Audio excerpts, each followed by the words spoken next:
El zumbido del refrigerador era el único sonido que se atrevía a romper el silencio de mi cocina.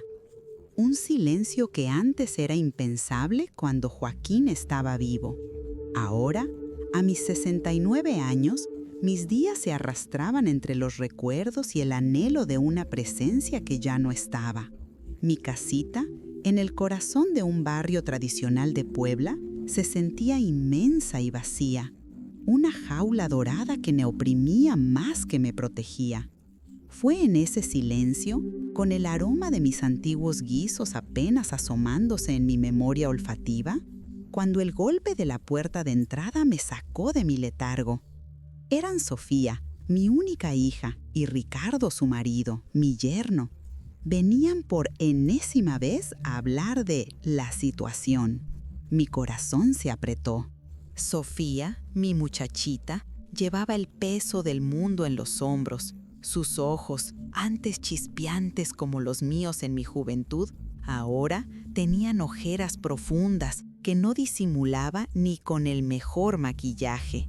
Ricardo, por su parte, era un torbellino de nervios, con el ceño fruncido y una prisa constante en sus gestos que me agotaba solo de verlo. Siempre había sentido que él no era lo suficientemente bueno para mi Sofía, una semilla de desaprobación que planté en silencio hacía años y que ahora, con el paso del tiempo, había germinado en una distancia palpable. Yo era, lo admito ahora, una madre demasiado controladora, que quería dictar el camino de su hija y no aceptaba del todo las decisiones que ella tomaba, especialmente en lo que a su vida amorosa se refería. Ricardo siempre lo sintió, lo sé, y ese resentimiento, cocinado a fuego lento, era lo que ahora nos dividía.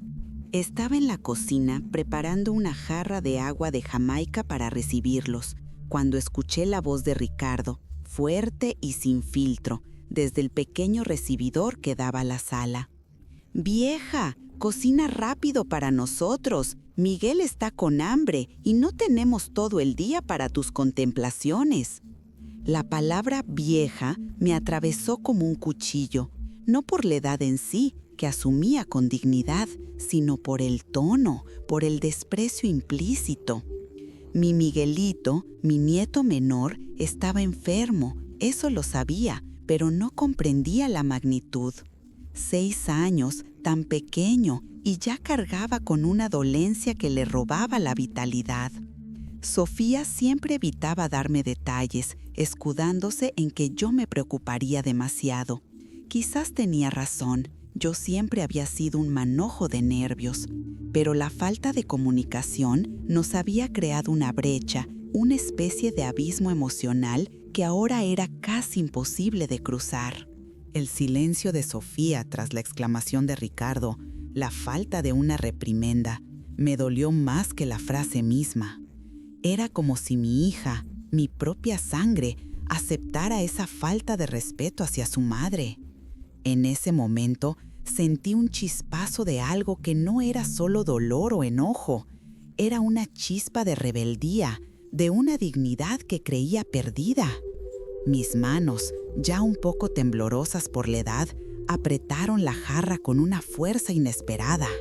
«Vieja», repetí la palabra en mi mente, masticándola, sintiendo su amargura, pero también sintiendo que esa palabra, en lugar de humillarme, me había despertado, me había recordado quién era yo, Elena, la mujer que Joaquín amó, la cocinera de manos prodigiosas, la madre que, a pesar de sus errores, siempre quiso lo mejor. Y no iba a ser tratada así, no en mi casa. Ellos se sentaron en el pequeño sofá de la sala, que olía a incienso viejo y a los libros de Joaquín.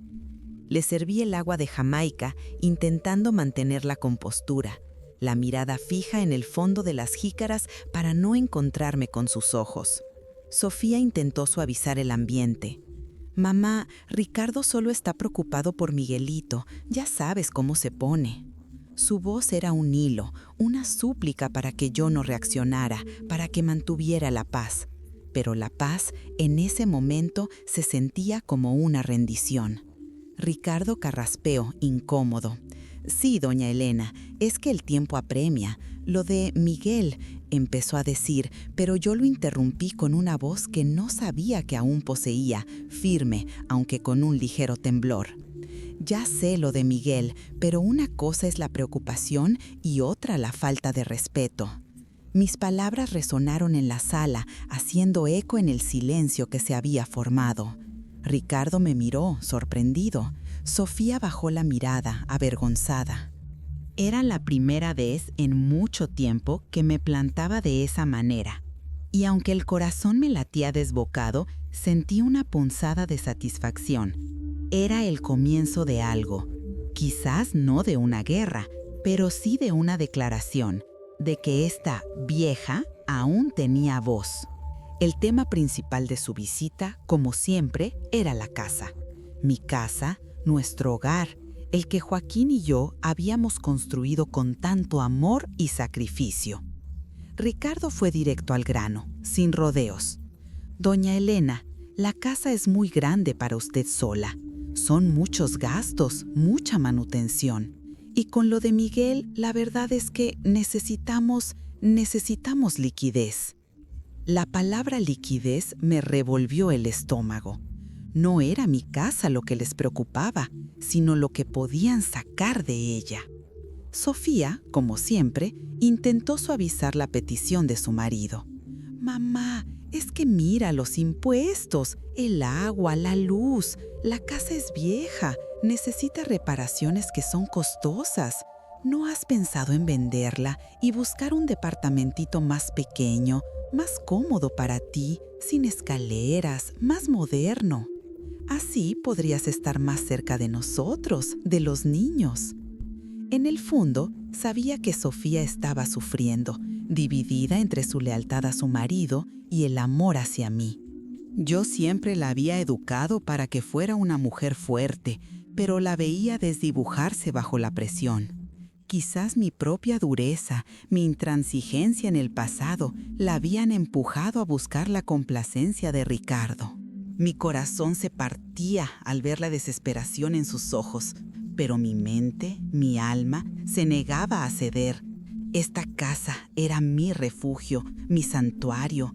Cada ladrillo, cada baldosa, cada rincón estaba impregnado de Joaquín.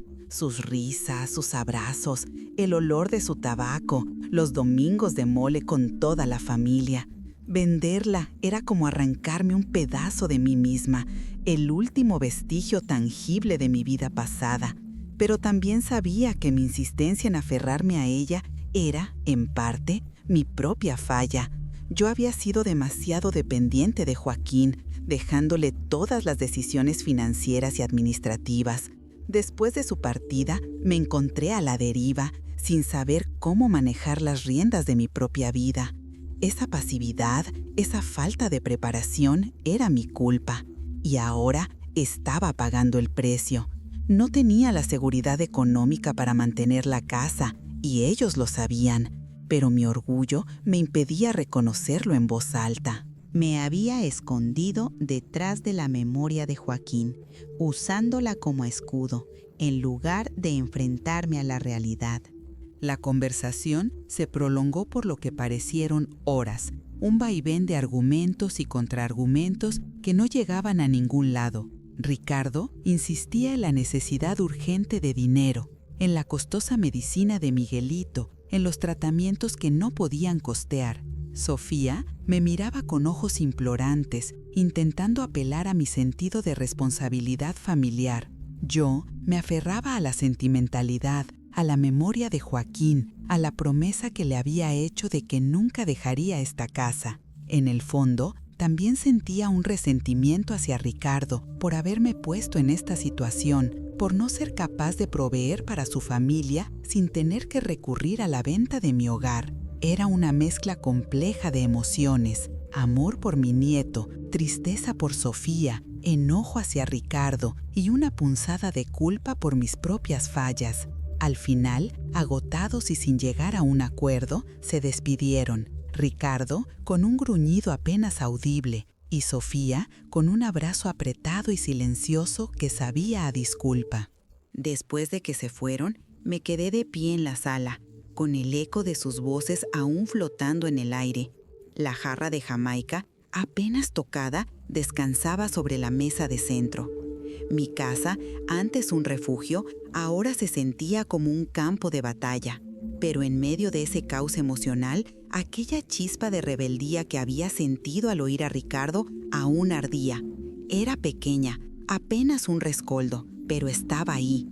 Me había prometido a mí misma, en silencio, que no iba a ceder, no así, no de esta manera. Necesitaba encontrar un camino, una forma de proteger mi hogar y al mismo tiempo recuperar mi propia voz. La tarea parecía titánica, pero la alternativa era el silencio y la resignación, y eso, en el fondo, sabía que no era yo.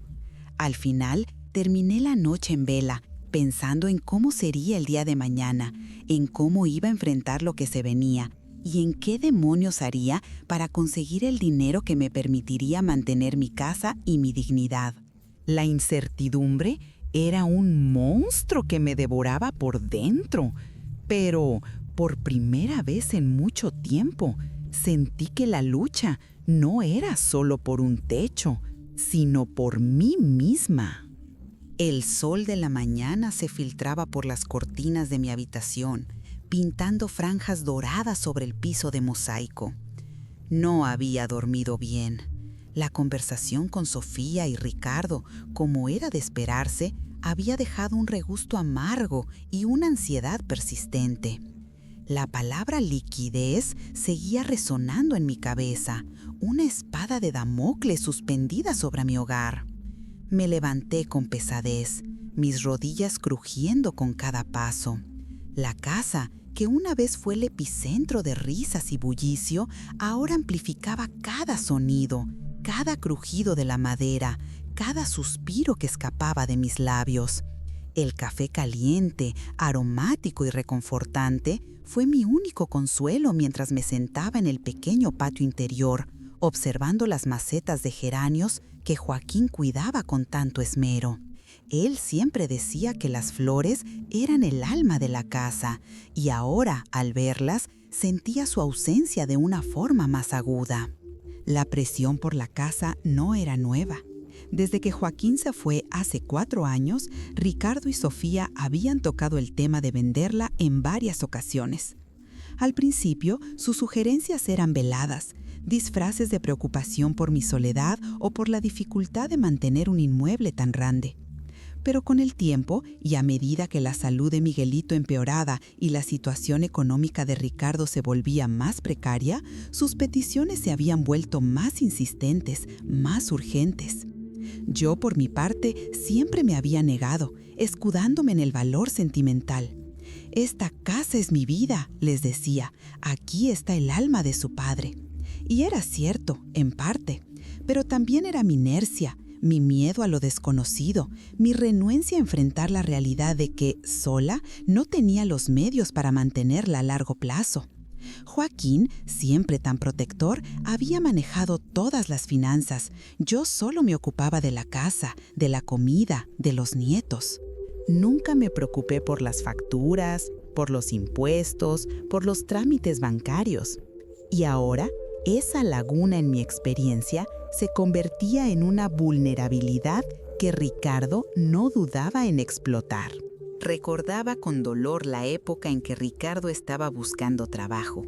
Sofía lo defendía a capa y espada, pero yo, en mi soberbia, no podía evitar soltar comentarios venenosos, disfrazados de consejos, sobre su falta de ambición o su incapacidad para encontrar un empleo digno. «Ay, Ricardo, ¿por qué no te pones un puesto de tacos en el tianguis? Peor es nada, ¿verdad?».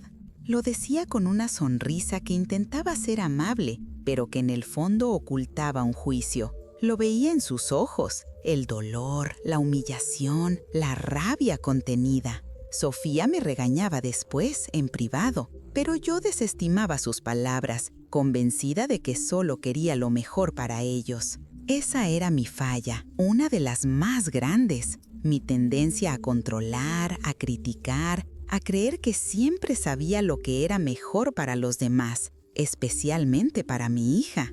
Traté a Ricardo con un desprecio sutil, una frialdad emocional que él sin duda percibió. Y ahora, cuando él estaba en una posición de poder, aunque fuera una ilusión, me lo regresaba con creces. La mañana transcurrió lenta. Intenté distraerme con las tareas domésticas, pero mi mente volvía una y otra vez al mismo punto. La casa, Miguelito, Ricardo, Sofía. De repente una idea, pequeña al principio, comenzó a tomar forma en mi mente. ¿Y si pudiera mantener la casa? ¿Y si pudiera generar mis propios ingresos? La cocina, mi cocina, donde tantas veces preparé mole, tamales, chiles rellenos para Joaquín y para las fiestas familiares. Mi madre, Dios la tenga en su gloria, me había enseñado desde muy joven el arte de la gastronomía poblana. Mis guisos eran famosos en la familia, siempre elogiados por todos. ¿Sería posible que mis manos, estas manos que ahora parecían más aptas para tejer que para amasar, aún tuvieran el don? Bajé al mercado, al tianguis local, no para comprar, sino para observar. El bullicio, los colores, los aromas de las especias y las frutas frescas. Observé a las marchantas con sus puestos de comida, vendiendo sopes, quesadillas, pambazos. Eran mujeres fuertes, con las manos curtidas por el trabajo, las voces potentes para atraer a los clientes. Algunas eran jóvenes, otras mayores, como yo.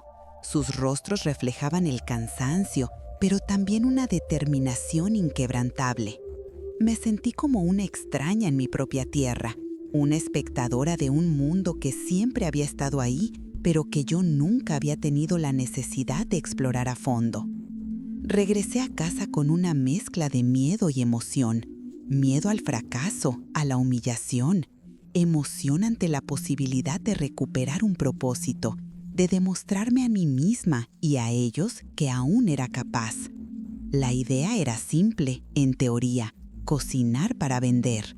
Pero la realidad era mucho más compleja. ¿Qué cocinaría? ¿Quién me compraría? ¿Cómo lo haría? Esa noche, mientras cenaba sola, preparé un caldo de pollo simple, pero con todo el amor que le ponía a mis guisos.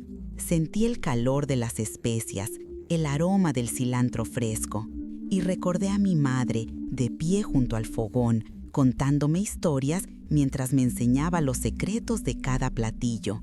Fue una revelación. Mi cocina era un legado, no solo un pasatiempo. No era solo un espacio físico, sino un universo de sabores y tradiciones que me habían sido transmitidos. Y ahí, en esa epifanía culinaria, vi un camino lleno de esfuerzo, de incertidumbre, de desafíos, pero también un camino que me prometía independencia, dignidad y quizás la redención de mis propios errores pasados. La vieja de Ricardo tenía un nombre, Elena, y una vocación que estaba a punto de redescubrir. Si esta historia ya te ha conmovido, suscríbete al canal y deja tu like para no perderte ninguna de nuestras historias. La decisión de empezar a vender comida no fue un eureka repentino, sino el resultado de días de rumiar, de sopesar mis miedos contra mi determinación.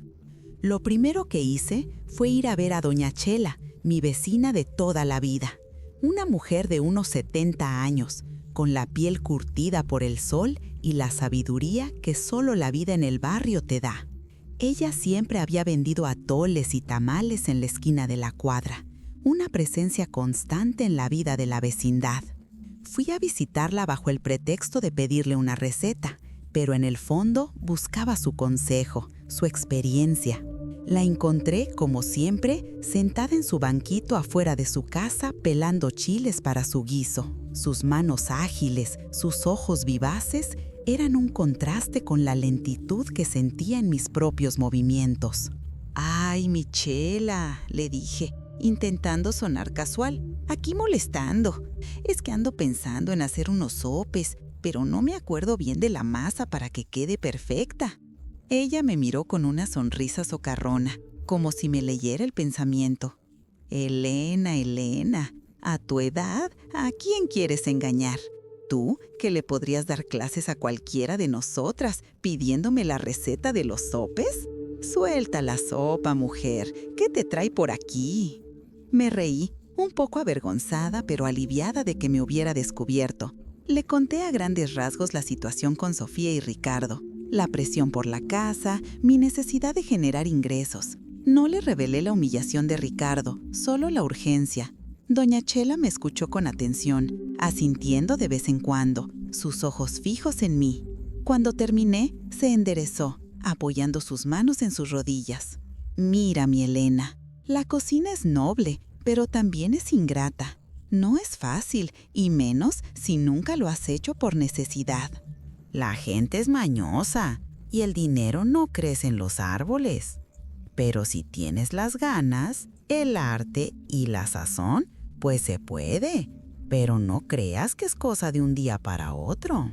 Sus palabras me dieron una dosis de realismo que necesitaba. No era un camino de rosas. Me aconsejó empezar con algo sencillo, algo que pudiera hacer en grandes cantidades y que la gente del barrio ya conociera. Los tamales siempre venden, o unos sopes, como dices, pero hazlos con tu estilo, que la gente sepa que son los de Elena. La calidad, mi niña, la calidad es lo que te hará volver. Y los precios, no te regales, que tu trabajo vale. Me habló de los trámites, de la dificultad de obtener permisos sanitarios si quería vender en grande, pero me sugirió empezar en pequeño, desde mi casa, con la gente del barrio. En la vecindad nos conocemos todos. Si tus tamales son buenos, la voz corre, y si no, también. Sus palabras eran una mezcla de aliento y advertencia, justo lo que necesitaba. Me despedí de ella con el corazón más ligero, sintiendo que había dado un primer paso tangible. Al día siguiente, me puse manos a la obra. Decidí empezar con tamales de mole y de rajas con queso. Fui al mercado muy temprano, buscando los ingredientes más frescos, la masa perfecta, el mole auténtico. Compré hojas de maíz, carne de puerco, chiles poblanos, queso. El aroma del mole que empecé a preparar llenó la casa, transportándome a los domingos de antaño, cuando Joaquín venía de la iglesia y se sentaba en la mesa, esperando ansioso su plato favorito. La cocina, que se había sentido vacía y silenciosa, ahora vibraba con una energía que no sentía desde hacía años. Mis manos, aunque un poco lentas al principio, recuperaron la memoria de los movimientos, el amasado, el relleno, el doblado de las hojas. Cocinar se sentía como una danza, una coreografía de la que había olvidado los pasos, pero que ahora volvía a fluir en mis venas. El primer lote de tamales fue un desastre. El mole no tenía la sazón correcta. Demasiado dulce me pareció. Las hojas se rompían al cocerse y algunos tamales quedaron secos. Fracaso número 1, claro y contundente. Me sentí desanimada, al borde de las lágrimas. ¿Quién te crees, Elena?, me dije, ¿que con solo querer las cosas salen? La experiencia de Doña Chela me resonaba en la cabeza. La cocina es ingrata.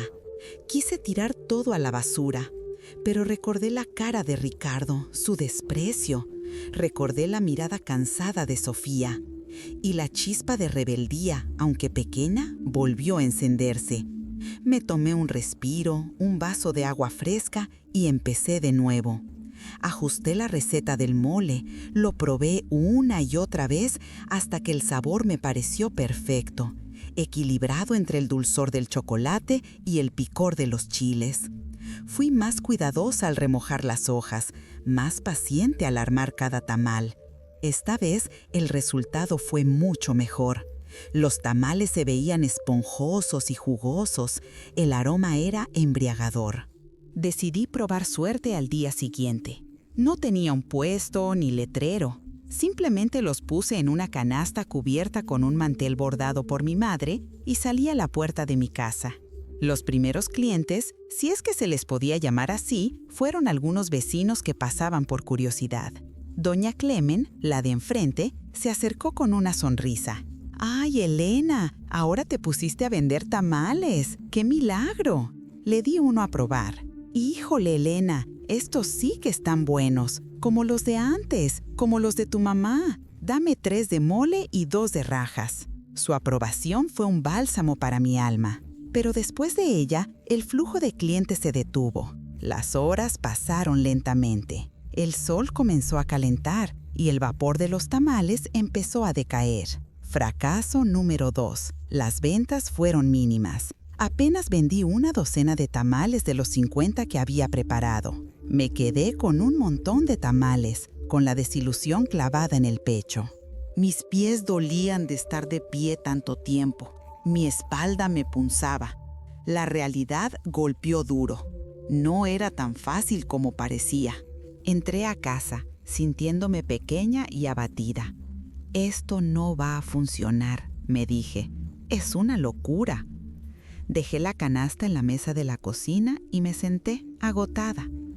Pero mientras mi mirada vagaba por la cocina, se posó en un viejo libro de recetas de mi abuela, amarillento y desgastado por el tiempo. Lo abrí al azar. Era una receta de chiles en nogada, con la caligrafía elegante de mi abuela. Debajo, una pequeña nota de mi madre. Este platillo es para ocasiones especiales, para celebrar la vida. Una sonrisa triste se dibujó en mis labios.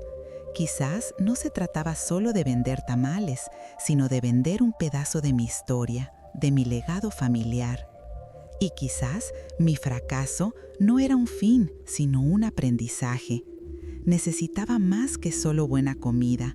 Necesitaba una estrategia, una conexión con mis clientes y, sobre todo, una buena dosis de paciencia. Pero al mirar ese libro, sentí un renovado impulso. Mi abuela, mi madre, Joaquín, todos me impulsaban. No me rendiría tan fácilmente. Esta era solo la primera batalla.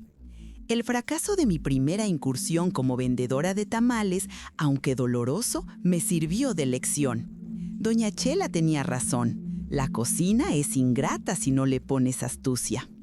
Al día siguiente, en lugar de quedarme en mi puerta, decidí seguir su consejo e ir al tianguis más cercano. Era martes, día de poco movimiento, lo que me daría oportunidad de observar y aprender. Me envolví en mi rebozo cargando solo una bolsa con mis ahorros para comprar algunos insumos y me mezclé entre la multitud. El tianguis era un torbellino de colores, voces y olores. Las marchantas gritaban sus ofertas, el aroma a carnita se mezclaba con el de las flores y los productos de limpieza. Era un mundo completamente diferente al de mi tranquila vecindad. Me acerqué a los puestos de comida, observando cómo otras mujeres organizaban sus guisos, cómo interactuaban con los clientes. Algunas eran jóvenes, con la energía desbordante de la juventud. Otras, como yo, llevaban los años marcados en el rostro, pero sus manos eran ágiles, expertas. Había una señora, más o menos de mi edad, con un puesto de mole poblano y semitas. Su cara era amable, sus movimientos pausados pero eficientes. Me senté en un banquito cercano, pidiendo un café de olla y la observé. Noté que no gritaba como las demás, sino que su voz era suave, casi susurrante, pero sus clientes se acercaban a ella, atraídos por el olor y la calidez de su presencia. Tenía una conexión personal con cada uno. Hablaba de sus hijos, de sus problemas, de los chismes del barrio. Y sus clientes, leales, volvían día tras día. Entendí entonces que no se trataba solo de la comida, sino de la experiencia, de la confianza, del trato humano. Volví a casa con la cabeza llena de ideas. Los tamales eran buenos, eso me lo había dicho doña Clemen. Lo que me faltaba era la chispa, la conexión. Decidí que no iría al tianguis aún, era demasiado intimidante. y no me sentía lista para competir con esas mujeres tan aguerridas. En lugar de eso, optaría por una estrategia más personal, más cercana a mi estilo. Empezaría por el boca a boca, por ofrecer mis platillos a los vecinos más cercanos, no solo a la suerte de quien pasara. Pensé en doña Clemen, en don Julio el panadero, en la familia de la esquina que tenía muchos chamacos. Les ofrecería una muestra, una degustación de mis tamales, como se hace en los mercados de abastos. Mi primera muestra fue para doña Clemen. Le llevé unos tamales de mole y de rajas. Ella se emocionó. ¡Ay, Elena, no tenías corqué! ¡Pero qué ricos se ven! Al día siguiente, doña Clemen me mandó a su nieta con un encargo. Dice mi abuela que si le puedes preparar 20 tamales para el bautizo de mi primito, para el sábado, y que si le puedes hacer unos sopes de tinga también. Una chispa de alegría se encendía en mi pecho. ¡Mi primer encargo! Pero con la alegría vino también la ansiedad. 20 tamales y unos sopes. Parecía poco, pero para mí, que apenas me recuperaba de mi primer fracaso, era un desafío. Me pasé todo el día cocinando, asegurándome de que cada tamal, cada sope fuera perfecto. El mole, la tinga, la masa, todo lo hice con el mayor esmero. El sábado, cuando doña Clemen vino a recoger su pedido, sus ojos brillaban. «Elena, huele delicioso. Estoy segura de que serán un éxito». Y así fue. Al día siguiente, me llamó para decirme que todos habían preguntado por los tamales de Elena. La voz empezó a correr por la vecindad. Una vecina me pidió una charola de enchiladas para un cumpleaños. Otra me encargó unos chiles rellenos para una comida familiar. Las ventas no eran grandes, no eran para hacerme rica de la noche a la mañana, pero eran constantes y lo más importante, eran suficientes para cubrir los gastos de la casa, al menos por el momento. Sentía una satisfacción inmensa al ver mi dinero, ganado con el sudor de mi frente, apilado en un pequeño sobre. No era mucho, pero era mío. Me daba un sentido de autonomía que no había sentido en años. Sin embargo, el camino no estaba exento de nuevos tropiezos. Una tarde, mientras preparaba una tanda de sopes para un encargo grande, la estufa de gas, ya vieja y maltrecha, empezó a fallar. Las flamas se apagaban, el gas escapaba con un silbido inquietante. Entré en pánico. Necesitaba terminar el pedido y no podía arriesgarme a un accidente. Intenté arreglarla yo misma, sin éxito. Fracaso número 3. Tuve que llamar a un técnico, un joven del barrio que me cobró lo justo, pero que me dejó sin una parte importante de mis ganancias de esa semana. La burocracia también se asomaba. Una tarde, una inspectora de salubridad del municipio se presentó en mi puerta. «Doña Elena, hemos recibido un reporte de que está vendiendo comida sin los permisos adecuados. Su cocina no cumple con la normativa». Me sentí el alma caer a los pies. La mujer era joven, con un uniforme impecable y una mirada de acero. Me advirtió que si seguía vendiendo sin los papeles en regla, me enfrentarían a una multa o incluso al cierre. Me dio una lista interminable de requisitos, de trámites, de pagos. Me pareció un laberinto burocrático que una mujer de mi edad, sin experiencia en esas lides, jamás podría superar. La visita de la inspectora me dejó temblando. Me sentí nuevamente pequeña, vulnerable, como si todo mi esfuerzo pudiera desmoronarse en un instante. Los sueños de independencia y dignidad parecían lejanos, casi inalcanzables. Esa noche me sentí desolada. Los papeles que la inspectora me había dejado, con sus sellos y sus membretes oficiales, parecían una barrera infranqueable. Hablaban de licencias sanitarias, de manejo de alimentos, de extintores, de un sinfín de requisitos que me parecían de otro mundo. ¿Cómo voy a conseguir todo esto?, me preguntaba, sintiendo la garganta seca y los ojos aguados. El fracaso de la estufa y esta amenaza burocrática se sumaban a mi sensación de impotencia. Pensé en Ricardo, en su insistencia en que vendiera la casa. Tal vez tenían razón, tal vez era demasiado vieja, demasiado inútil para estos menesteres.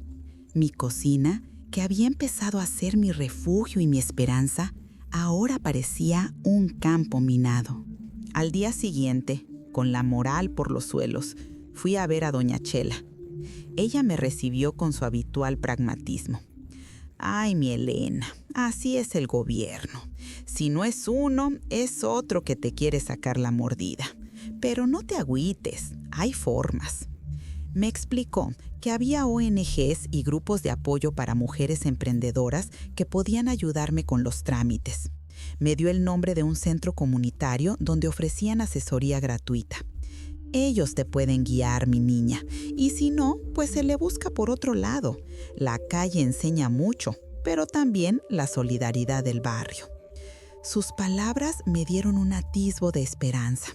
La soledad, que a veces me envolvía como un sudario, se sentía un poco menos densa. Decidí seguir su consejo.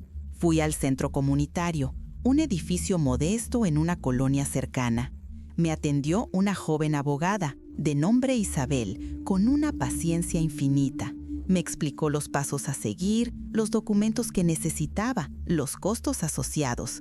Me dijo que había una ley que protegía a los pequeños negocios familiares y que, si cumplía con ciertos requisitos básicos de higiene, podía operar sin la necesidad de una licencia tan costosa como la que me había sugerido la inspectora. Era un proceso lento, sí, pero no imposible. Me dio una lista clara de lo que debía hacer. Salí de ahí con un nuevo respiro, con una dirección clara. No era una solución mágica, pero era un camino. La justicia, en este caso, parecía estar de mi lado, aunque fuera a paso de tortuga. Mientras tanto, mi pequeña empresa de comida casera seguía funcionando, aunque con la sombra de la inspectora sobre mí. Los vecinos seguían haciendo pedidos y la voz corría.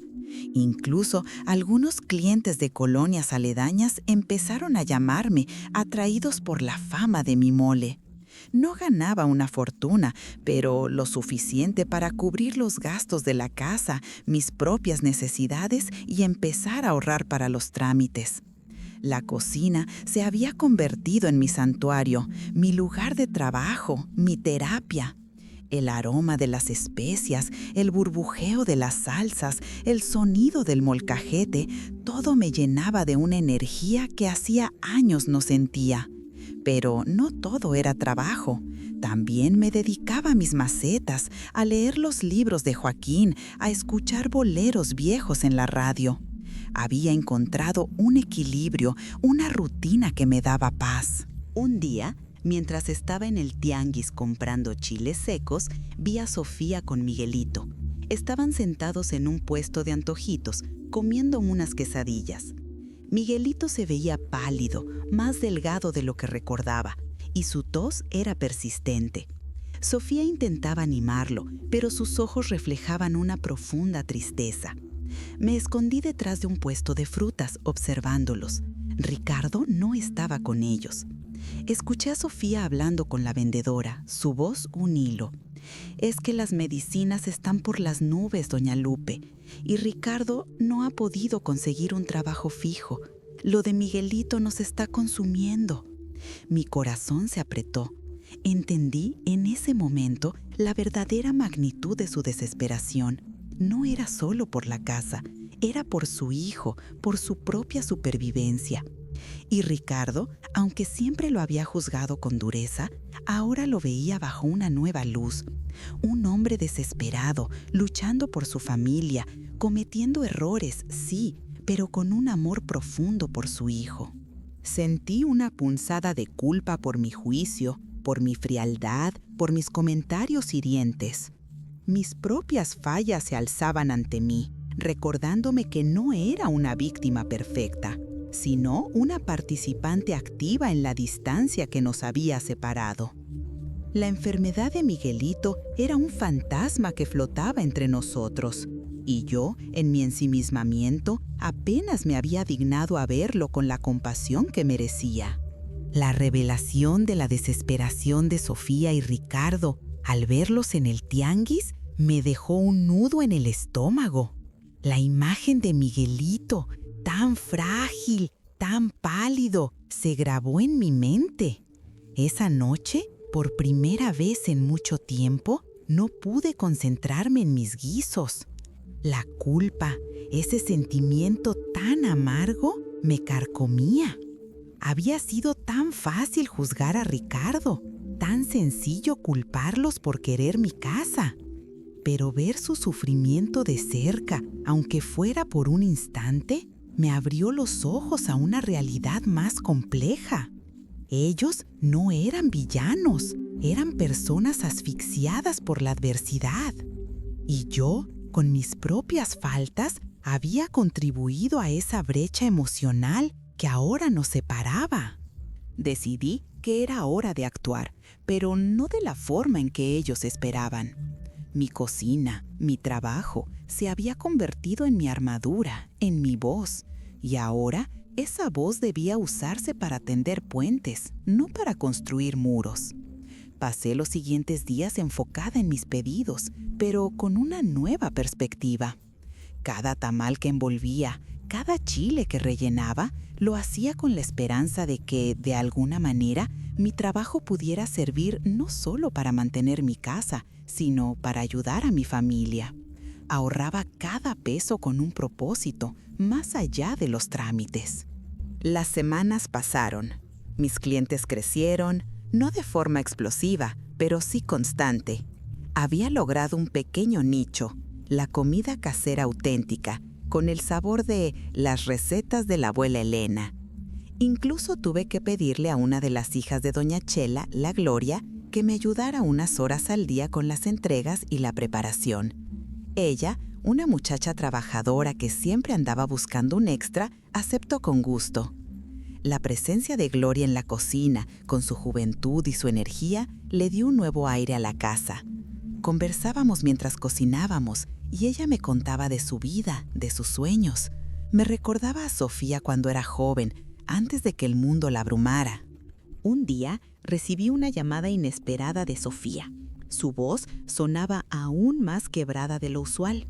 «Mamá, ¿podrías venir? Ricardo está muy mal. Tuvimos una discusión muy fuerte». Mi corazón dio un vuelco. A pesar de todo, ella seguía siendo mi hija y Ricardo el padre de mis nietos. Dejé todo a un lado y fui a su casa. La encontré sentada en el sofá con los ojos hinchados y el rostro pálido. Ricardo estaba encerrado en la habitación gritando. «No puedo más, Sofía, no puedo más. ¿De qué sirvió todo? Todo se fue al diablo». La frustración, el dolor, la desesperación eran palpables en su voz. Sofía me contó entre lágrimas que Ricardo había perdido el poco dinero que tenían en una mala inversión, un negocio que le habían prometido que lo sacaría de la quiebra. Había sido un fraude y ahora estaban peor que antes. La deuda se había acumulado y el tratamiento de Miguelito estaba en riesgo. Fue en ese momento de caos y desesperación que Ricardo salió de la habitación, con los ojos inyectados en sangre, la camisa arrugada y la barba sin afeitar. Se veía derrotado, un hombre al límite. Cuando me vio, sus ojos se endurecieron. «Doña Elena, ¿usted también vino a regodearse en nuestra miseria? Nosotros no necesitamos sus sermones. Lo que necesitamos es dinero, no sus miradas de lástima». Su voz era un gruñido, cargado de vergüenza y rabia. Se me encogió el alma. Sofía intentó calmarlo, pero él la apartó con un gesto brusco. «No, Sofía, que escuche que estamos en la ruina, que su nieto se muere y nosotros no podemos hacer nada». Y ella, aferrada a su casota, como si eso fuera más importante que la vida de su propio nieto. Sus palabras me hirieron, pero al mismo tiempo encendieron en mí una determinación fría. Me puse de pie. Mis manos, que antes temblaban, ahora estaban firmes. Ricardo, dije, mi voz sorprendentemente calmada. No vine a sermones, vine a ver a mi hija y a mi nieto. Y no tengo lástima, tengo preocupación. Y también sé lo que es la desesperación. Lo miré fijamente, a los ojos. Lo de tu inversión lo siento mucho. Sé lo que es perder. Me refería a mi propio pasado, a mis propios errores financieros que Joaquín había ocultado por protegerme, pero que yo misma reconocía ahora. Pero lo que no acepto es que uses a mi nieto para justificar tu falta de respeto, y mucho menos para querer quitarme lo mío. Yo sé de luchas, Ricardo, y de cómo levantarse. Sentí una oleada de recuerdos, de cuando Joaquín y yo empezamos de cero, cuando luchamos para tener esta casa. Y luego, mi propia lucha reciente para recuperarme después de su partida. Mis fracasos con los tamales, la estufa, la inspectora, todo me había fortalecido. Pero basta ya, continué, de hablar del pasado. ¿Qué vamos a hacer ahora? ¿Sentarnos a lamentarnos o buscar una solución? Ricardo me miró, confundido, expectante. Sofía me miraba con una mezcla de sorpresa y esperanza. Era el momento. Tenía que servirles un plato inesquecible, no de comida, sino de verdad, de cruda realidad, pero también de una propuesta que cambiaría todo. Y ese plato tenía que ser servido con la sazón de la experiencia, de la sabiduría y de un amor familiar que, a pesar de todo, aún ardía en mi pecho. El aire en la pequeña sala de Sofía y Ricardo se cortaba con la tensión. Ricardo, con el rostro descompuesto, me miraba con una mezcla de desafío y agotamiento. Sofía, con los ojos rojos, esperaba, silenciosa. Era el momento de servir mi plato inesquecible, no una de mis delicias culinarias, sino una verdad cruda envuelta en una oportunidad. Era tiempo de mostrarles la fuerza que había encontrado, pero también de extender una mano. Ricardo, le dije, mi voz firme, entiendo tu desesperación. Y la de Sofía. Sé lo que es sentirse sin salida, sin un quinto y con un hijo enfermo. Pero el camino que has tomado, el de la rabia y el reclamo, no es el correcto. Y te lo digo yo, que por mucho tiempo te juzgué en silencio, sin entender tus batallas. Hice una pausa, permitiendo que mis propias palabras se asentaran. Era mi confesión, mi admisión de culpa. Yo, Ricardo, también tuve mi parte de soberbia. Creí saberlo todo y te juzgué sin conocer tus verdaderas luchas. Fui una madre controladora y una suegra fría, y por eso también pido perdón. Pero ahora las cosas son diferentes. Ya no soy la mujer que dependía de Joaquín para todo. He aprendido a valerme por mí misma. Les conté de mi pequeña empresa de tamales y sopes, de los fracasos iniciales, de la estufa descompuesta, de la visita de la inspectora y de mi lucha contra la burocracia. Les hablé de doña Chela y de Isabel, la abogada que me estaba ayudando con los permisos. Les mostré que mi independencia no era un regalo, sino una conquista a base de esfuerzo. No me hice rica de la noche a la mañana, les expliqué, pero mis ganancias son mías y me permiten mantener mi casa. No la venderé, Ricardo. Esta casa es mi legado, el de Joaquín y el de mis nietos, pero eso no significa que no pueda ayudarles, ni que no quiera. Ricardo se sentó, como si la fuerza lo hubiera abandonado. Sofía me miraba, con lágrimas en los ojos, una mezcla de sorpresa y alivio. ¿Ayudar? ¿Cómo, mamá? Ya no tenemos nada. Y Miguelito, sus palabras se quedaron en el aire pesadas. Precisamente, respondí. Miguelito necesita ayuda. Y ustedes, un camino. Mi negocio está creciendo. Necesito manos. Necesito ayuda para la preparación, para la venta, para las entregas. Necesito a Sofía, con su orden, con su cabeza para los números. Y necesito a Ricardo, con su fuerza, su empuje. No te pido que te quedes sentado. Te propongo trabajar, juntos. Ricardo me miró, con los ojos entrecerrados. ¿Trabajar cocinando? ¿Para usted? Su orgullo herido era palpable. No para mí, Ricardo, conmigo, en un negocio familiar de comida auténtica. Podemos empezar con los tamales, los sopes, las enchiladas. Pero yo tengo recetas, Ricardo, que no tienen precio. Recetas de mi abuela, de mi madre. Un mole que nadie más hace. Chiles en nogada, que solo se preparan en Puebla. Podemos hacer crecer esto. ¿Y las ganancias? Las ganancias serán para Miguelito, para su tratamiento. Le extendí la mano, no en un gesto de caridad, sino de sociedad. Si estás dispuesto a dejar tu orgullo a un lado, si estás dispuesto a trabajar duro, a respetar este negocio y a tu familia, entonces te ofrezco una oportunidad. No te doy dinero, Ricardo, te doy trabajo. Te doy un camino para que tú mismo ganes el dinero que necesitas para tu hijo. ¿Y Sofía? Sofía puede ser el pilar administrativo que nos hace falta. La propuesta los tomó por sorpresa. Ricardo se quedó en silencio, procesando mis palabras. Su mente, sin duda, estaba calculando, pesando la humillación de trabajar en algo tan modesto contra la desesperación de su situación. Sofía, en cambio, se acercó a mí, me abrazó con fuerza. Gracias, mamá. Gracias por no rendirte con nosotros, por no darnos la espalda. Sus lágrimas mojaron mi hombro. La reconciliación no fue instantánea ni total. Ricardo aún tenía que tragar su orgullo.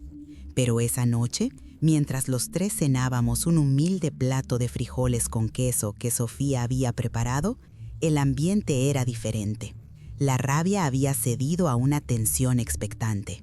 Piensen en ello, les dije. No hay prisa, pero si la respuesta es sí, mañana mismo empezamos. Y Ricardo, si vas a trabajar conmigo, te pido una cosa. No más viejas. Mi nombre es Elena y soy tu suegra. Y si vamos a ser socios, tiene que haber respeto. Ricardo asintió, lentamente. Elena, dijo, su voz apenas audible. Era un comienzo, un pequeño pero significativo paso hacia adelante. El plato inesquecible no había sido una delicia, sino una verdad incómoda pero necesaria, que había sentado las bases para una nueva receta de vida familiar. El amanecer del día siguiente se sintió diferente, cargado de una expectativa inusual. Ricardo y Sofía llegaron temprano, apenas asomando el sol, con los rostros cansados pero una chispa de determinación en los ojos. Ricardo llevaba una camisa limpia y una actitud más humilde, aunque aún tensa. Elena, dijo, mirándome a los ojos por primera vez sin desafío. Hemos hablado, y sí, queremos la oportunidad, por Miguelito. Su voz era grave, pero sincera. Sofía asintió con una sonrisa tenue. Mi corazón se llenó de una mezcla de alivio y una cautelosa esperanza. Sabía que esto no sería fácil. Los viejos hábitos, las heridas pasadas, no desaparecen de la noche a la mañana. Pero la decisión de trabajar juntos, de poner el bien de Miguelito por encima de todo, era un comienzo. Empezamos en mi cocina, que de pronto se sintió menos vacía. Les mostré los secretos de mi mole, de mis chiles rellenos, de la masa perfecta para los sopes y los tamales. Sofía, con su mente organizada, rápidamente se hizo cargo de los pedidos, de la lista de ingredientes, de las cuentas. Descubrí que tenía una habilidad innata para el marketing, para comunicar el valor de nuestra comida casera y auténtica. Diseñó unas tarjetas sencillas con mi nombre, Las Delicias de Doña Elena, y un pequeño logo que representaba un molcajete. Ricardo, por su parte, se encargó de las compras en el tianguis, usando su fuerza para cargar los sacos de maíz y las ollas pesadas. Al principio, su presencia en la cocina era un poco torpe. Solía chocar con los utensilios, derramar ingredientes. Yo lo corregía con paciencia, a veces con un regaño suave, y él, sorprendentemente, escuchaba. Verlo doblar hojas de tamal con una concentración casi infantil o picar cebolla con una lentitud inusual era una revelación. Él no era el hombre despectivo que había conocido, sino un padre desesperado que, por su hijo, estaba dispuesto a humillarse y a aprender. Nuestra rutina diaria se convirtió en una danza. Por la mañana, Sofía organizaba los pedidos y Ricardo iba al mercado. Yo me encargaba de las preparaciones más delicadas, como el mole o el picadillo. Por la tarde, los tres cocinábamos juntos, entre el vapor y los aromas. Las primeras semanas fueron difíciles. La inexperiencia de Ricardo en la cocina y su tendencia a la impaciencia provocaron algunos roces. Una vez, por querer acelerar el proceso, quemó un lote de chiles para la salsa y el olor a quemado invadió toda la casa. Yo suspiré, frustrada, y él se sintió avergonzado. «Lo siento, Elena, soy un inútil». Pero Sofía intervino, su voz conciliadora. «No, Ricardo, solo necesitas más práctica. Y mamá, no seas tan exigente, estamos aprendiendo». Esas pequeñas tensiones, sin embargo, eran parte del proceso. Nos obligaban a comunicarnos, a entendernos, a perdonarnos. Poco a poco, las conversaciones entre nosotros se hicieron más fluidas, más honestas. Sofía, en las pausas de trabajo, me hablaba de su infancia, de sus propios miedos, de cómo mis críticas constantes la habían afectado. Yo escuchaba, sintiendo el dolor de mis errores pasados. Me confesó que a veces mi rigidez la había asfixiado, que sentía que nunca podía cumplir con mis expectativas. «Yo solo quería que fueras feliz, mi Sofía», le decía, pero a veces lo hacía de la manera equivocada. Ella me abrazaba y en esos abrazos sentía que se curaban viejas heridas. Ricardo también comenzó a abrirse, a contarme sobre su desempleo, sobre los fraudes que había sufrido, sobre la desesperación de ver a Miguelito sufrir sin poder hacer nada. A veces, Elena, uno hace lo que puede y se equivoca, pero el amor por un hijo te hace hacer cosas que ni imaginas.